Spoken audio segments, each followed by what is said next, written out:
a comenzar a ver un poquito lo que es el líquido seminal, y la semana que viene trataríamos de ver lo que es el fluido salival y ver las diferencias y qué es lo que se puede encontrar en cada uno de ellos, ¿sí? Como el líquido, como el título dice, el líquido seminal o el fluido seminal es un fluido, es una característica biológica que surgen de la eyaculación masculina, ¿sí? Ahora, en este contexto es de las pruebas que uno puede levantar en un escenario del crimen en el caso de una violación. Esperen que hay alguien que está tratando de entrar, puede ser, a ver, miro por las dudas.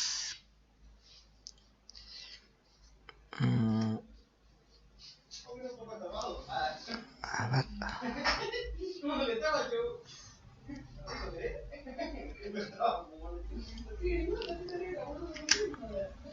Ahí está, bien. ¿Puedo ir acá? Ahí quiero, es admitir, ahora sí. Bien. Sigo acá, ¿sí? La diapositiva que estaba. Ahí está, bien. Como les decía recién, en lo que son escenarios de delitos sexuales, vamos a encontrar generalmente, en la generalidad, manchas de semen, ¿sí? Igualmente vamos a ver que el líquido seminal tiene características que lo hacen diferencial en relación a la sangre, ¿sí? Fundamentalmente, a pesar de que el líquido seminal pueda tener células, sí, las células que vamos a encontrar generalmente nos van a importar los leucocitos, ya que recuerden que los espermatozoides como derivan de un proceso de división meiótica, tienen la mitad de la información del ADN del individuo, ¿de acuerdo?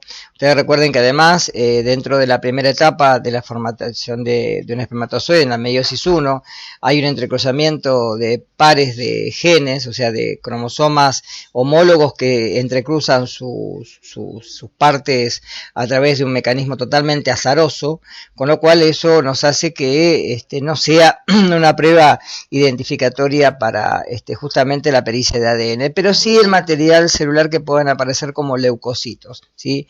Eso sí pueden aparecer y generalmente podemos encontrar en los leucocitos una cantidad de ADN, pero recuerden que en el fluido seminal lo más importante que vamos a tener es la presencia de espermatozoides y ciertas sustancias que vamos a ver que aparecen dentro de este líquido seminal, ¿sí? Ahora, ¿cuál es la finalidad del material celular que tenemos a nivel fluido que se va formando? Esto tiene que ver con espermático en los testículos, lo que les decía recién, fundamentalmente, y de alguna manera hacia el resto que aparecen ciertas características que pueda aparecer en líquido seminal, un líquido muy particular, puede aparecer totalmente distinto, por ejemplo, al plasma en el examen de la víctima, ¿de acuerdo?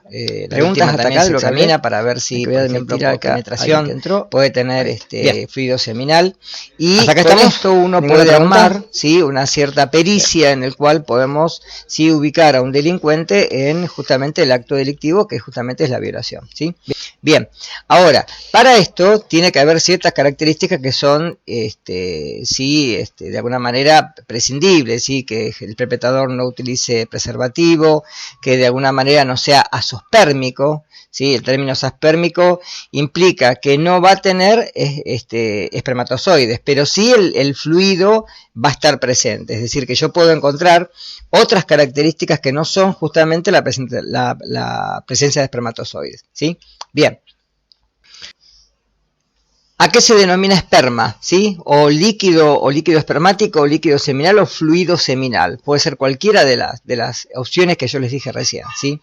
Esto se da porque a través de una secreción, como les dije recién, en el cual en el aparato genital masculino aparece este líquido que se denomina esperma y que de alguna manera la función que tiene obviamente es la fecundación, ¿sí?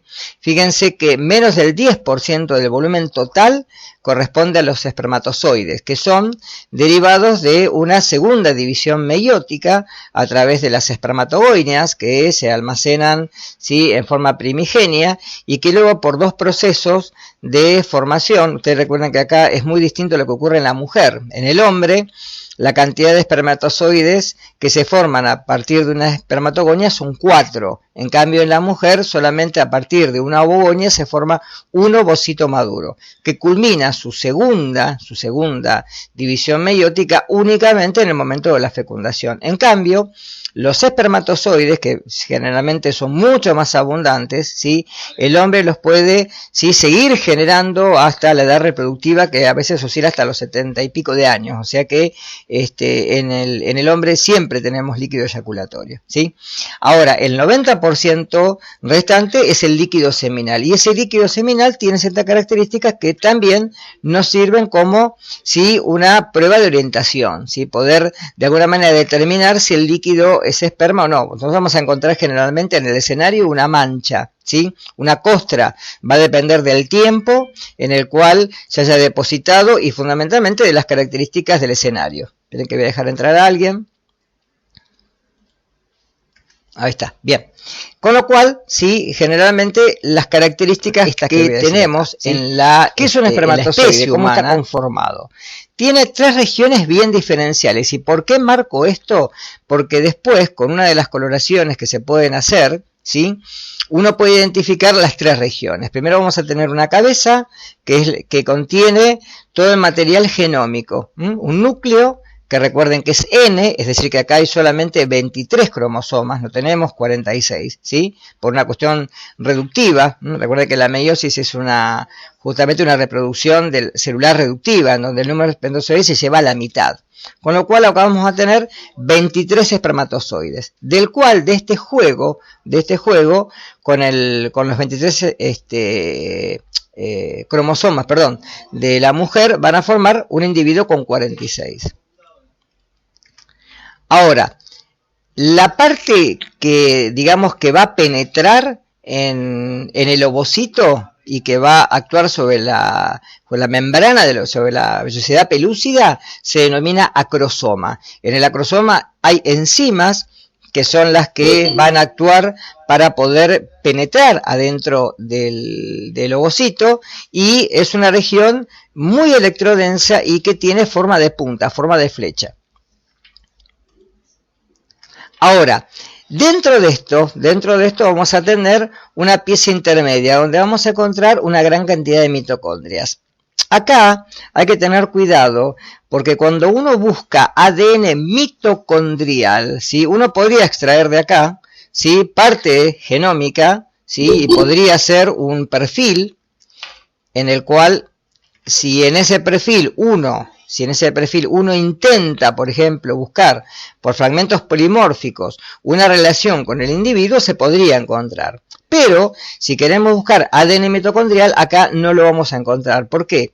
Porque una vez que la cabeza penetró adentro del ovocito, esa pieza se rompe. Y es más, hay muchas falencias, que son falencias que tienen que ver con infertilidad, en las cuales, por ejemplo, podemos encontrar solamente la cabeza, podemos encontrar restos, por ejemplo, de colas, o sea, cromosomas rotos, espermatozoides rotos, y además tiene mucho que ver con el perfil de la fertilidad del individuo, ¿sí?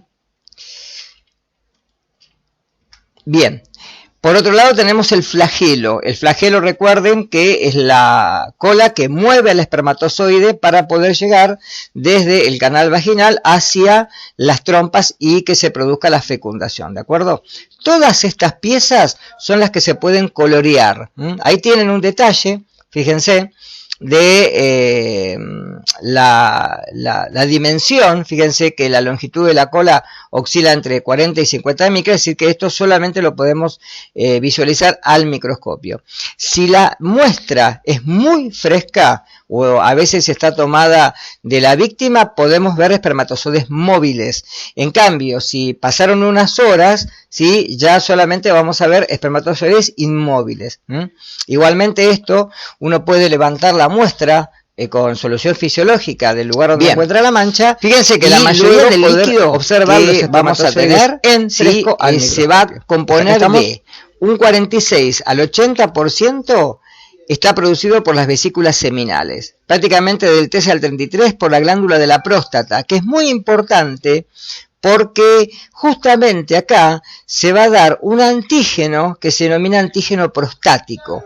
que está dado, secretado por la glándula prostática y que es exclusivo del hombre. La mujer no tiene justamente esto que denominamos en conjunto PSA o antígeno prostático específico. ¿Por qué específico? Porque justamente deriva de la próstata, ¿sí?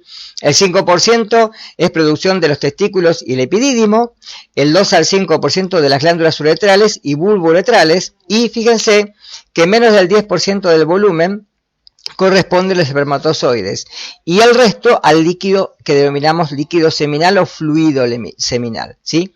Y la densidad sí va a variar dependiendo fundamentalmente de la fertilidad masculina y además de ciertos pormenores que puedan tener. Por ejemplo, en un varicocele, no sé si saben lo que es un varicocele es la estrangulación de las venas que irrigan al testículo, con lo cual fíjense que los testículos están fuera del cuerpo por estar a una menor temperatura. ¿Por qué? Porque justamente para que se produzcan los espermatozoides y que sean viables, la temperatura tiene que estar por debajo de la temperatura corporal. De ahí que están afuera, están en el escroto. Ahora, debido a esto, puede haber ¿sí? ciertas estrangulaciones o varices, engrosamientos que se dan en las venas que llegan de alguna manera al testículo, y eso hace de que el hombre tenga menos cantidad de espermatozoides y que puede tener lo que se llama oligospermia o azospermia. Oligospermia implica menos cantidad de espermatozoides por mililitro, y azospermia literalmente es ausencia de espermatozoides dentro del fluido seminal, ¿sí? Ahí tienen un dibujo que les puse en donde tienen cada una de las partes, en donde están las vesículas seminales, la próstata, que es una glándula. Esta glándula tiene un volumen bastante considerable, se puede hacer generalmente la palpación de la próstata para ver cáncer de próstata, ¿sí? Y por otro lado, en donde se producen los espermatozoides, que es en los testículos, ¿sí? Por ejemplo, si un individuo tiene, ¿sí? algún problema a nivel testicular, fundamentalmente no vamos a tener espermatozoides, tenemos azospermia directamente, ¿sí? Lo mismo en una vasectomía. La vasectomía se da cuando justamente en los conductos se hace una constricción, justamente para que no haya salida de espermatozoides. Sí hay fluido seminal, no deja de haber fluido seminal, ¿sí? Es decir, que acá no vamos a encontrar espermatozoides, pero sí vamos a encontrar otras sustancias que pueden ser de interés a nivel criminalístico, ¿sí?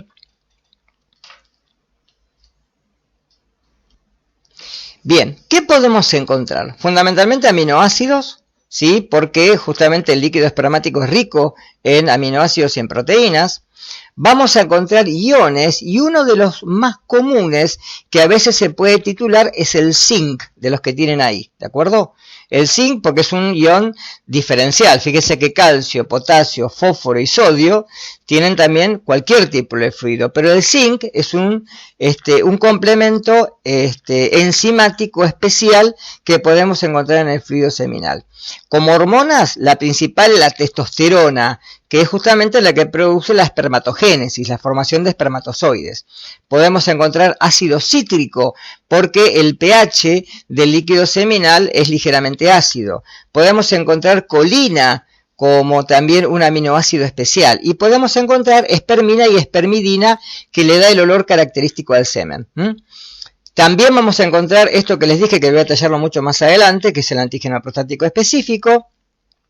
Podemos encontrar una enzima, que es la fosfoglucomutasa, que es la que transforma la glucosa en fructosa. ¿Por qué esto es importante? Porque solamente el espermatozoide se mueve a través de un combustible especial que es la fructosa. A diferencia de las demás células del organismo que utilizan glucosa como un hidrato de carbono específico para la respiración, acá hay una enzima que es la fosfoglucomutasa, que está en el líquido seminal y que además está dentro del espermatozoide, en el lugar donde está esa pieza intermedia, ese cuello, en donde esta enzima transforma la fructosa otra vez en glucosa para ser utilizada, ¿sí? podemos encontrar peptidasa A. Yo le busqué algunos reviews y en realidad encontré muy poco del análisis de peptidasa A que se utiliza para criminalística. Se utiliza para laboratorio, pero no es usado para el campo de la criminalística porque es un examen bastante costoso, ¿sí? Igual que la glicoxilasa 1, igual. También vamos a encontrar fibroenlicina, pero también está en el plasma, o sea que no es diferencial, es la que coagula fundamentalmente al semen y que le da ese tipo de aspecto.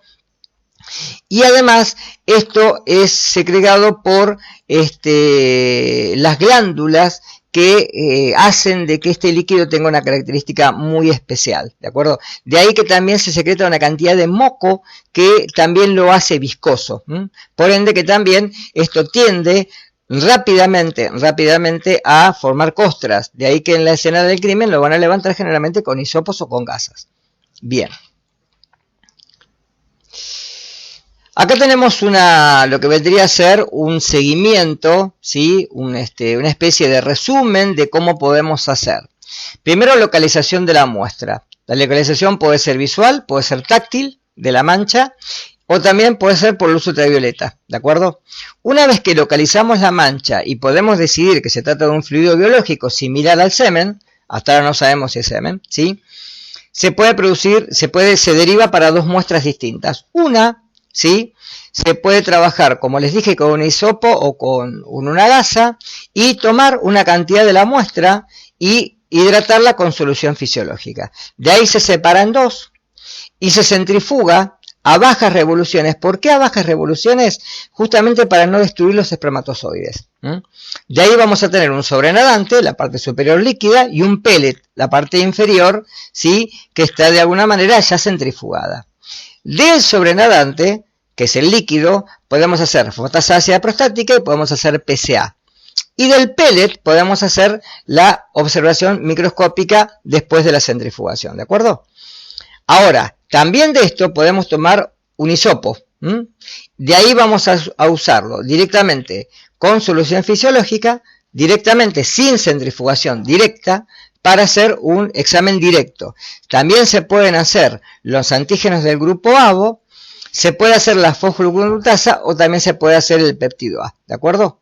De las pruebas celulares también después se puede hacer ADN, ¿sí? Pero hay que tener mucho cuidado de no romper los leucocitos porque son los que nos van a servir para el análisis del DNA, ¿de acuerdo? Bien. Aspectos que podemos tener, esto lo bajé de una tesis. Sobre la piel pueden formar, fíjense, una película débil, brillante, generalmente con un aspecto barnizado.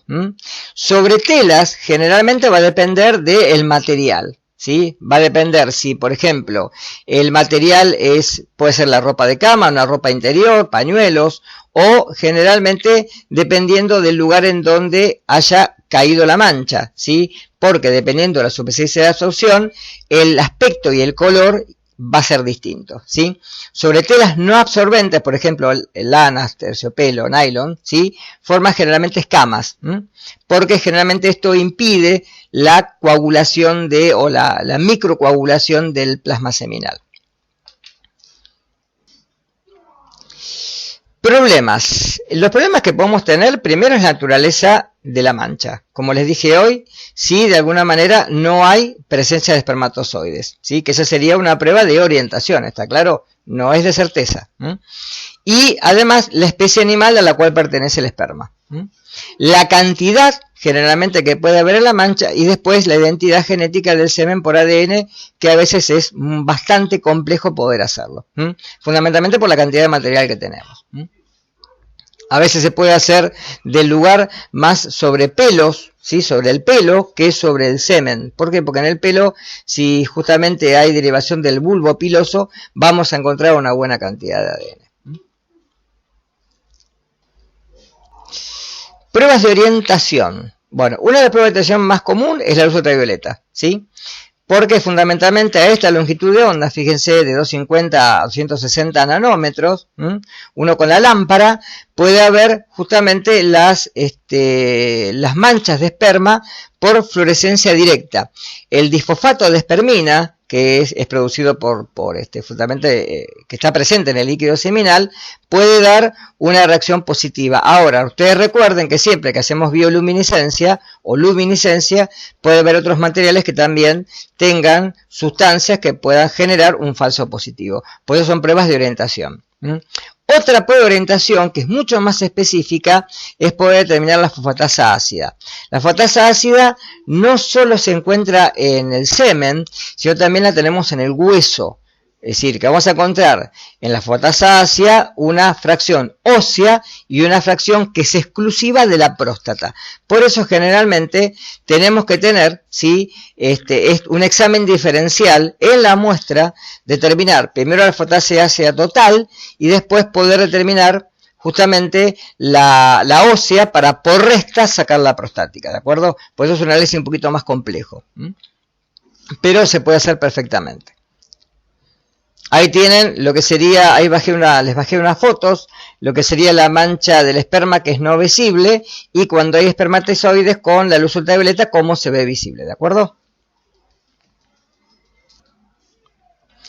Visualización directa. Acá lo que podemos tener es, a través de la mancha se puede colocar solución fisiológica y luego una solución al 0,5% de eritrocina. La eritrocina es un colorante de color prácticamente entre naranja y rojizo.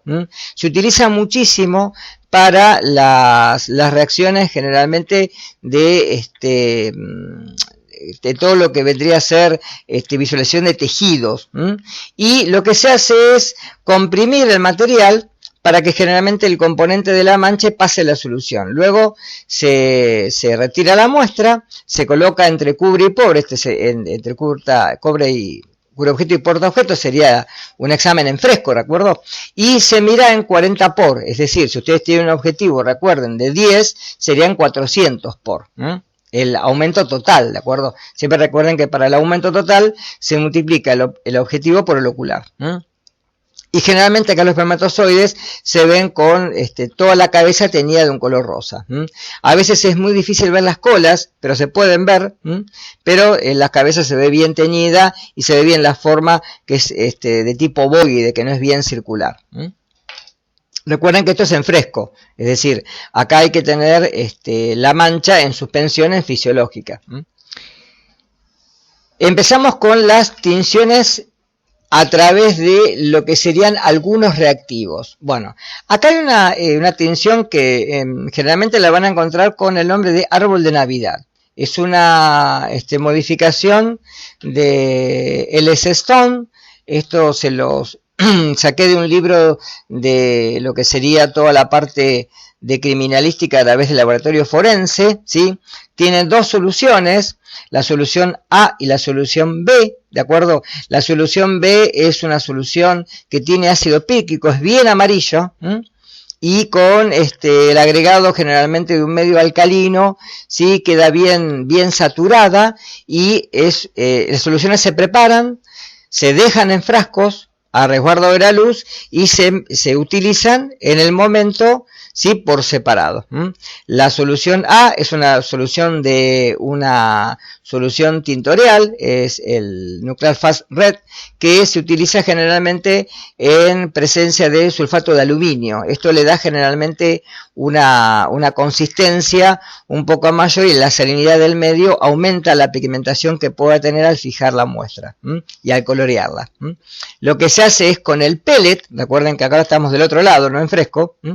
En el pellet lo que se hace es, se coloca una alícuota del pellet, se estira por el portaobjeto, se deja secar el aire libre, no se fija sobre la llama porque eso puede generar destrucción de los espermatozoides, y luego se fija con alcohol éter. Recuerden que el fijado lo que hace es deshidratar la muestra, esto es muy importante para todas las coloraciones, deshidrata la muestra, o sea que lo que hace es retira la cantidad de agua y fija el preparado, o sea lo que deja es una impronta. Esto nuevamente dependiendo, obviamente hay que hacer con un control positivo de espermatozoides, hay que hacer una prueba para ver si la coloración funciona. Ustedes recuerden siempre esto. Se deja generalmente de 15 a 20 minutos, esto por eso le digo, depende de la coloración, del colorante cuando lo preparen y de la performance de la coloración. Luego se lava para arrastrar el colorante que queda y se le agrega la solución B.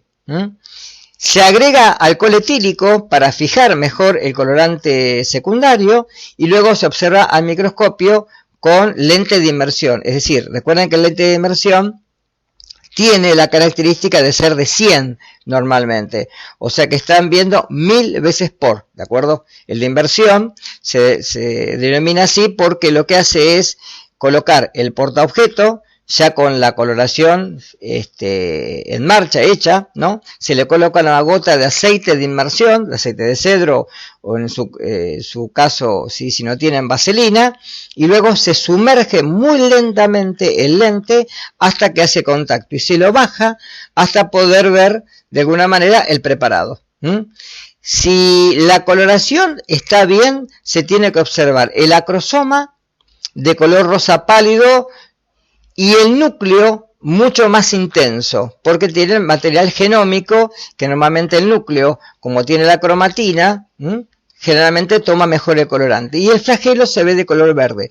Por eso que se le dice en la jerga árbol de Navidad, por estas coloraciones distintivas que tiene.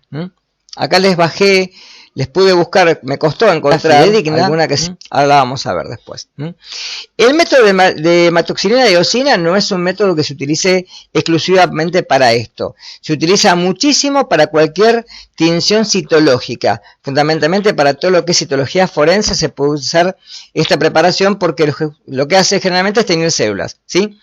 Se utiliza y es similar al anterior, pero dentro de las primeras 12 horas, porque después puede perder permanencia de la coloración dentro de la vitalidad del espermatozoide. Y otra coloración que se puede usar es la de cristal violeta. El cristal violeta o violeta de genciana es un preparado que vamos a ver después, que se utiliza para hacer la coloración de Gram. Este colorante se fija primero con alcohol éter para poder deshidratar, se cubre con cristal violeta y después lo que se ven son los espermatozoides en un aumento obviamente de 100 por en objetivo, y lo que se ve es todo el espermatozoide coloreado de violeta. También se ven las células, se pueden ver células epiteliales, se pueden ver también la descamación de la uretra y se pueden ver también leucocitos. ¿Está claro esto? Y si hay sangrado de la uretra también se pueden ver eritrocitos. Acá se ve todo el material celular teñido al mismo color. Tinción de Gram. La tinción de Gram es una coloración que se utiliza muchísimo en microbiología, ¿sí? Ahí quiere entrar alguien que llegó tarde. Bien, esta coloración utiliza, y presten atención, un colorante primario y un colorante secundario de contraste o llamado contracolorante. Esto se utiliza más para bacterias, ¿sí? De ahí la secuencia que tiene. La coloración de Gram se utiliza actualmente para diferenciar Gram positivos y Gram negativos. Acá lo que se utiliza es para teñir en forma diferencial los espermatozoides de las células epiteliales, ¿sí? Utiliza un colorante primario, que es el violeta de genciana, para que hay que hacer lo mismo, colocar en portaobjetos, fijar ahora con metanol para deshidratar, y luego que se produjo esto, se escurre el metanol sin lavar y se le agrega el violeta de genciana. Normalmente esto se deja 1 minuto. Se lava con un chorrito muy fino de agua y se agrega una solución mordente, que es una solución de Lugol, de yodo y yoduro de potasio. Esta solución es similar a la de sulfato de aluminio que vieron hoy, es una sal, con lo cual tiende a deshidratar y a concentrar el preparado dentro de la impronta. Y luego se decolora con alcohol acetona al 70%. Para el caso nuestro esto no sería muy redundante, no sea preponderante, pero para bacteriología sí. Y luego se agrega el contracolorante, que es la safranina o la fucsina, se deja 30 segundos acá. Claro, la solución de Lugol se puede dejar prácticamente 4 o 5 minutos, no es el tiempo no es de alguna manera algo crítico. Y la solución de colorante sí se deja entre 15 y 20 segundos, más no. Y la solución de safranina generalmente se deja 30 segundos, ¿sí? Luego se escurre, se deja secar y se observa el microscopio. Acá tienen la tinción de Papa Nicolau, que es la tinción común. Donde es, ahí fíjense, ven espermatozoides, los ven, que están marcados con una N de normal. Este es porque esto lo bajé de un examen clínico. Este está atrofiado en la cabeza, pero se ve. Y acá se ven leucocitos. Este es un leucocito que tiene acá. ¿Lo ven señalándolo? No sé si con el mouse se alcanza a ver. Díganme. Este que está acá es un leucocito. Estas son células epiteliales. Este es otro leucocito. Esperen un segundo. Doctor Navarro, estoy en clase ahora. Si lo llamo en media hora. Un abrazo, hermano. Un abrazo. No. Hola, te va llamando titulado a otra cátedra. Bien, y acá se ven los normales sin células. ¿Los ven acá abajo? Alguien que me hable, así no pienso que estoy solo. Bien. Acá tenemos una coloración de Mallet-Gouin-Giesa que también se puede utilizar. Se utiliza muchísimo para laboratorio esto. Fíjense cómo se ven los espermatozoides, ¿los ven? Bien con la cabeza y la cola. Células epiteliales, ¿de acuerdo? Que tenemos ahí. Y esto que está acá y esto que está acá son leucocitos. Fíjense el tamaño, la diferencia. Esto está visto en 100 por. Ahí tenemos la coloración de árbol de Navidad. ¿Ven cómo se prepara? Se coloca el primer colorante, luego el segundo y la solución de ácido pícrico y luego se ven de esta forma. ¿Ven? La cabeza bien, el núcleo bien rojo, el acrosoma se ve ligeramente rosa y el flagelo se ve en verde. Esto que tienen abajo acá es un leucocito. ¿De acuerdo? Me costó encontrar estas fotos, pero las encontré. Y acá tienen la tinción de Gram, con todos los pasos, como acabo de decir recién, ¿de acuerdo? Esto es exclusivo para espermatozoides. Donde se ve el espermatozoide, ¿lo ven? Bien violeta y el flagelo. ¿De acuerdo? Sí. Sí, lo subo. Sí, lo subo. Le subo el power directamente en... les dejo el power directamente, se lo dejo en la plataforma, ¿sí? Junto con la grabación, las dos cosas, ¿sí? Bien, esto es un trabajo que encontré que es muy interesante, en donde fíjense cómo se pueden ver, esto es un trabajo que lo que comparó la morfología de distintas, no le dejé todo el trabajo porque es más biológico que otra cosa, ¿sí? Pero se puede ver muy bien.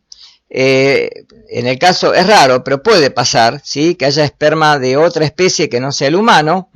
Entonces uno puede comparar con coloraciones diferenciales, puede comparar y el tamaño, el largo, el ancho de la cabeza y la cola, cómo se diferencian de distintas especies los espermatozoides.